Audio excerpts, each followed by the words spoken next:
And now, a tale well calculated to keep you in suspense. In a moment, Act One of The Silver Shoe, written especially for Suspense by Robert Reddick.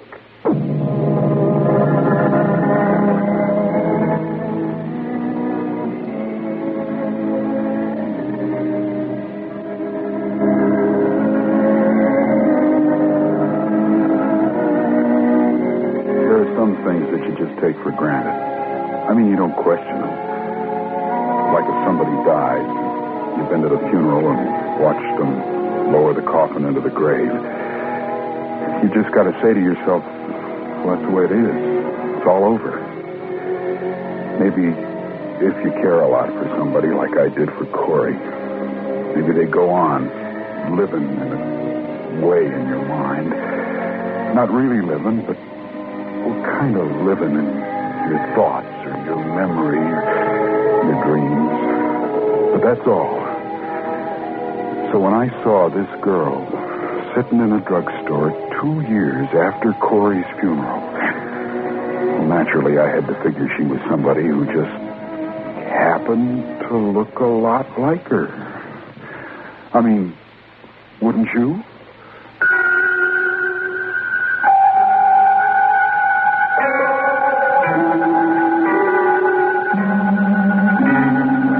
I wouldn't have been shocked if she'd just been sitting there at the counter drinking her coffee.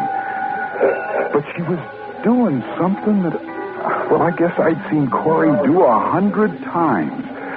She was holding a spoon, upside down, dabbing little strokes with it on her napkin, like it was a paintbrush, drawing imaginary little pictures on it. And when she spoke to the counter man, it was with Corey's own sweet, familiar voice. Will you let me have a check, please? Sure. What'd you have? Egg salad sandwich and coffee. Okay, 50 cents, beautiful.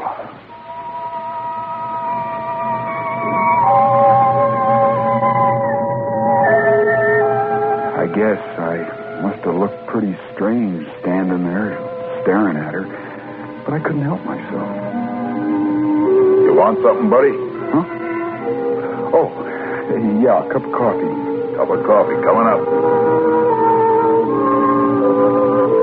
I couldn't take my eyes off her. I watched her pay the check, watched every movement she made, every step she took as she walked out of the door.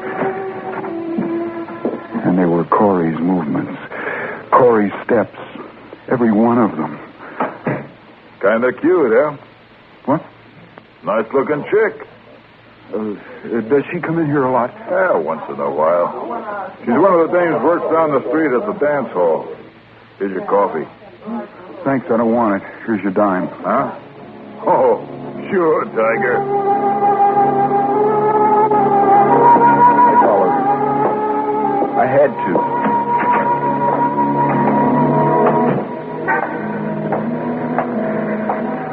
A few doors away, there was an entrance lit up with a lot of neon and stuff saying it was a dance hall, and I saw her walk into it. I felt kind of funny about following her, but, well, somehow I couldn't do anything else. Inside, there was this sort of pink ceiling over a long flight of stone steps leading down into the dance hall. Well, I bought a ticket at a little booth at the bottom, and then I went into this big room where the music was playing.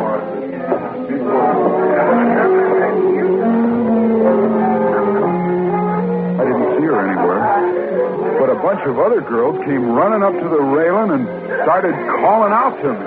Come here, sailor. I want to talk to you. Meet you. You got a cigarette, sailor? You always get the pretty one. What made you pick me, honey? May I ask you, sailor? What made you pick me? Well, I can't see very well to smoke this when it isn't lit. How about you dig down in your bell bottoms, honey, and bring a lady up a match? I keep them up here in my breast pocket. Well, good for you.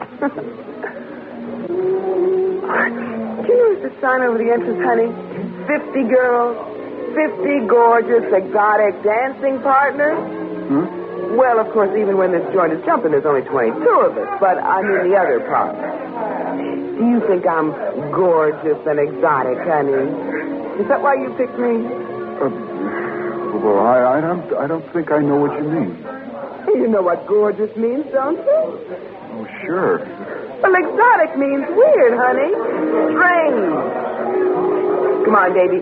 Buy me some tickets. And while you're out there on the floor holding me tight in your arms, you can tell me how exotic I am. Oh, well, I really came in here looking for somebody else.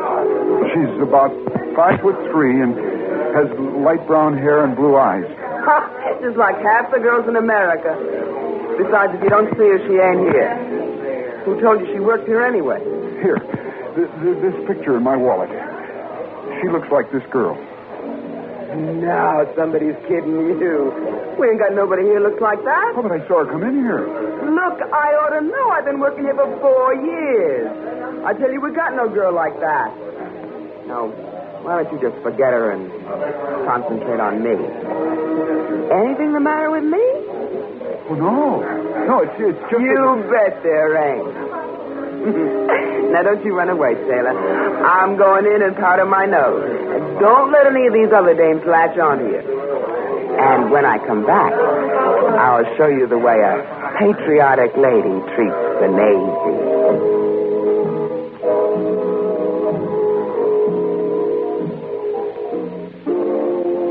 She walked away. I began to figure maybe I was mistaken after all about seeing Corey or this girl coming in here, that maybe I'd lost her on the street, that it was somebody else I'd seen in the neon light. And I was just about to leave when I saw her again, sitting alone at a table in a half-darkened corner clear across the room. She was dressed different now in a sort of spangly silver gown that left her shoulders bare. She looked just like Corey did the night I took her to the McKendrick's ball. In a sort of a daze, I walked across the dance floor and over to the table where she was sitting. I guess she was thinking about something, because she didn't look up until I was just about standing next to her. Hi. Hi yourself. I saw you upstairs at the drugstore. Did you? Yeah. She had a strange expression on her face. Kind of like I figured mine must have looked. Sort of surprised. And, like she couldn't quite believe what she was seeing. You know something? When I first looked up just now, it was almost like I knew you from somewhere. Yeah. Knew you real well. You seem to remind me of someone. I can't remember who. Gives me a funny feeling, you know what I mean?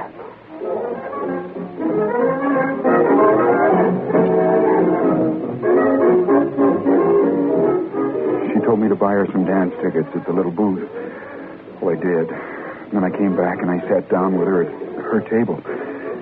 I told her of how she reminded me so much of someone, too. I've got a photograph of her. I'll show it to you. There. That's Corey.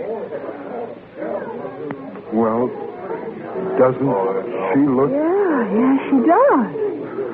I'm sorry about following you down here from the drugstore, but... Oh, that's all right, Joey. You don't have to apologize. I understand. How did you know my name? What? You called me by my name. How did... Oh, is your name Joey? Yeah, it Oh, well, is. that's just a habit of mine. I call all sailors Joey till I get to know them a little. How come? Oh, I don't know. Just like that. Look, let's dance, huh? Well, I don't dance very well. Oh, that's all right, Joey. Just hold me.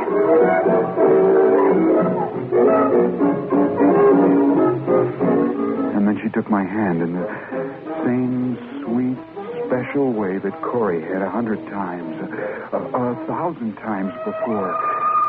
Gently, tenderly, with her fingers lightly laced in mine.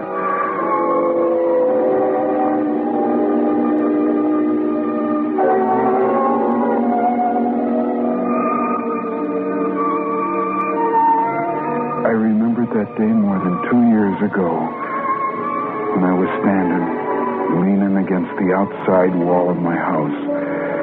My eyes were closed because the sun was bright, and my head was back because it was nice and warm on my neck. And while I was standing there, like that, Corey came over and quietly stood beside me that way, the same way, with her head back and all. And she gently took my hand and laced her fingers in mine. And she said, so softly that I almost couldn't hear her, It must be lovely on the beach. and I thought to myself, yeah, or on the dunes. And just as if she could read my mind, she said, Or on the dunes. and the next thing I remember, I was lying on a blanket in a hollow with sand knolls all around, and the sun was blazing hot. Nice, though. And Corey turned over on the blanket, put her face next to mine, and she said, I love you, Joey. And when we're old enough, I want to marry you and have 3 children and live in a nice little house and have many friends and books to read and records on the phonograph. And I want to die with you in my arms. and then she cried.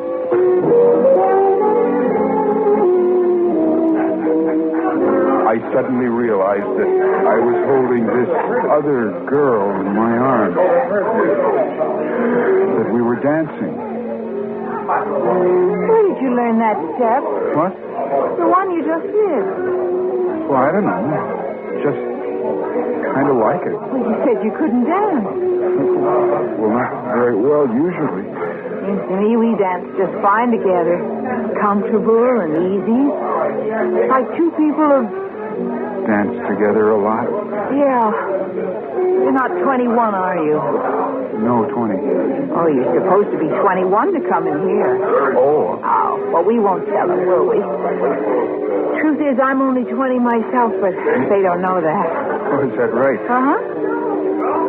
See, that's just the age Corey... I'm sorry. I just can't help it. Oh, of course you can. You're so much like her. Oh, it's all right, Joey. I understand. But, you know, all the time we've been dancing, I've been lost in memories, too. Yeah? Yeah, but mine are funny and they're vague. I keep getting a certain picture in my mind that makes no sense. What do you mean? But I see myself with a boy, the one you remind me of, in a park. Yeah? It's very quiet, and the full moon lights up his face. But I can't figure out who he is. The picture's clear. We're standing together looking up at a statue.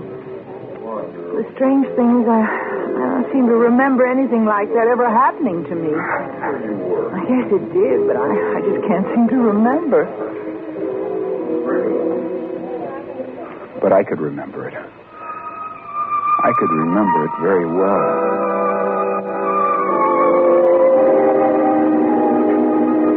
It was 2 years ago. And I was walking in Heatherton Park with Corey. There was a bright moon. Nobody else was there. Nobody in the whole park. And she stopped before the statue of Daniel Porter, who it said contributed more to the development of something or other than any other man in the state. She looked up at it, as if she were going to mention something about it. She said, Dr. King said I'm not well. and I could tell from the way she said it that it was serious. We walked through the park without saying another word. And the next day she went away to the sanitarium. And 3 months later, she was dead.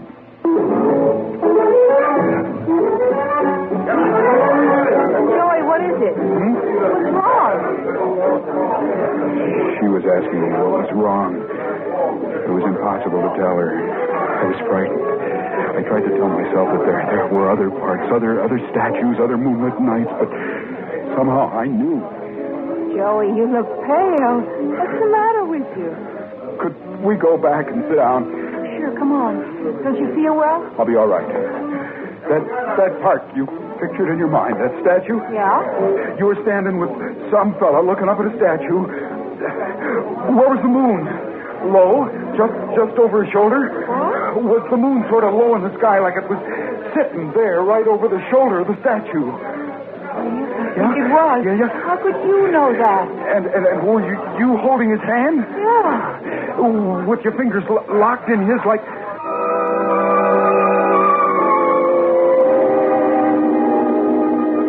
And then suddenly I saw it. Cupped in her open palm. A small silver medallion that I'd made for Corey 3 years before. I cast it myself with a makeshift crucible and molds. She used to wear it on a chain. What is that? Where did you get that? What? That thing in your hand. Let me see it. Give it to me. Joey, what are you... Give it to me. I launched across the table, grabbed it from her, but my hand struck against hers and she dropped it. Where is it? What is it? Where did it fall? Joey. It's too dark. I can't find it. Oh, Joey. Where did it go? Light! Give me some light! Joey. How did you get that medallion? How did you get it? Medallion, I had a coin in my hand. What are you talking about? That was no coin. Don't you think I can see? What's the matter? This guy drunk? No. Will you turn some lights Now, on? listen, Mr. fella. Bailey, it's all right. You sure? Yeah. Okay, Muriel, but you better take it easy, sailor. We don't want no trouble here. Oh, Joey, you don't know this place. You make any trouble and they'll... What is this all about? What are you trying to do to me? You listen to me for a minute. What are you lying to me for? I saw it. I saw it in your hand. Look, Joey, I mean it. You make any trouble or anything and they'll call the shore patrol. They will. Now, look, let's get out of here, okay? I'll turn in my tickets and change my clothes. We're not supposed to take dates out of here, so you go on up to that drugstore and wait for me. I'll meet you in a few minutes. After you're gone, I'll find it. I'll find what you're looking for.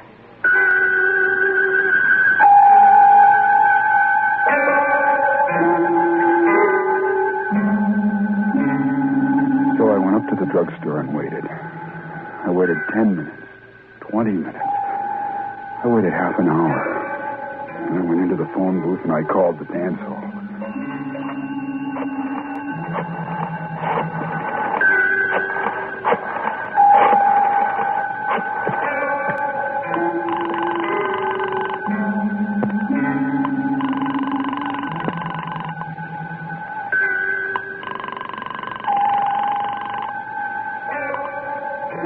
Hello, Silver Shoe. This is the sailor who was in there a little while ago. So, what do you want? I'd like to talk to that girl I was dancing with. You know the one I mean. Girls can't come to the phone. Why not? Because they're working, that's why not. This girl I was with, she... Telling you they're all busy. Now get lost, will you? Now, you listen to me, mister. I want you to put that girl on the phone and... Now, look, sailor. Go stick your head in a pail someplace, will you, and cool off. Hey! No, he won't. Get to the bottom of this. Last thing I see. Get off the phone. I found her, and I'm not going to lose her. Let's find that guy. He's not going to make me fool out of me. There he is. Hello, you back again? Where is she? Taking my advice, sailor. Where is she? What's the matter with you? Is she still here? Look, what are you making a stink for? She said she'd meet me. Who did? This girl. Which girl? What's her name? It was... I don't know. She didn't tell me her name. So the rest of that sailor? This the one? No. Look, you see this guy in here? Sure. Who's he dancing with? It was wasn't dancing with nobody. What? I gave him a pitch, but he just walked over, sat down by himself at the back table in the corner. He just sat there staring at the tablecloth for about half an hour. Then he walked out. What are you? You remember me, don't you, honey? You gave me a cigarette. What do you tell me you were dancing with somebody for? What's the matter with you? You came over to our table. Remember, I was looking for something. You're looking for something, all right. In just about a minute, you're going to get it. Now, pack up. You hear me? Now, here. You see this? It's a picture of some dame. He showed it to me. He keeps saying she works here. I think he's cracked or something. You got the wrong place. She don't work here. Let's go. I'm telling you, I was sitting with her, dancing with her. Where are you? Are you down here? Where are you? You're really asking for it, boy. You know that, don't you? Get your hands off me. I said get your hands off me. Okay, buddy. That's just about enough on you. Oh, you done.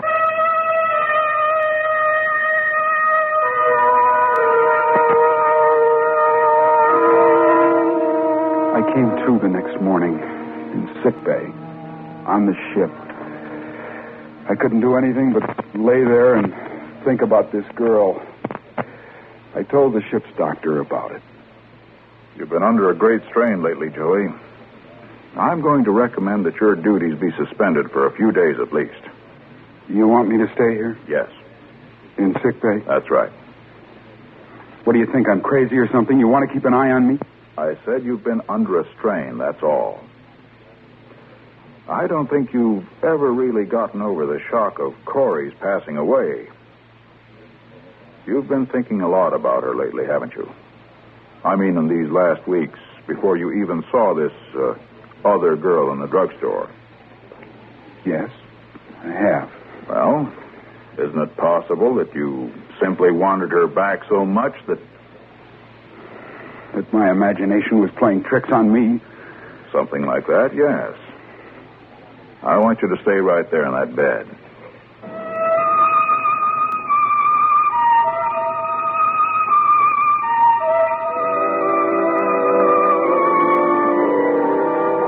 Well, I lay there for about a week. I guess I was just about convinced that's the way it was. I mean, it was the only thing I could think of that seemed to explain everything. Well, one day they told me I could get up, and they brought me my clothes. And then I found the silver medallion in one of my shoes. That's where it must have fallen when she dropped it. There was no question about it. It was the one I had made for Corey. At her funeral, at the reception, I had been the last one in line to look at her. I'd reached into the coffin and placed the medallion in her sweet, cool hand and gently curled her fingers over it. And then they closed the lid. I never told that to the ship's doctor. Do you think I should have?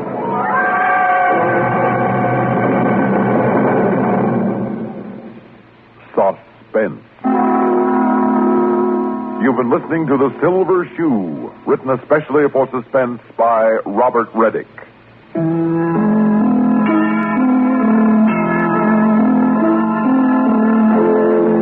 Suspense is produced and directed by Fred Hendrickson. Heard in tonight's story were William Mason, Tony Darnay, Dick Keith, Rita Lloyd, Gertrude Warner, and Ralph Camargo. Music supervision by Ethel Huber. Sound patterns by Walter Otto. Technical direction by Michael Shoskis. This is Stuart Nett speaking. Listen again next week when we return with Pages from a Diary, written by Virginia Voland and starring Jim and Henny Backus. Another tale well calculated to keep you in suspense.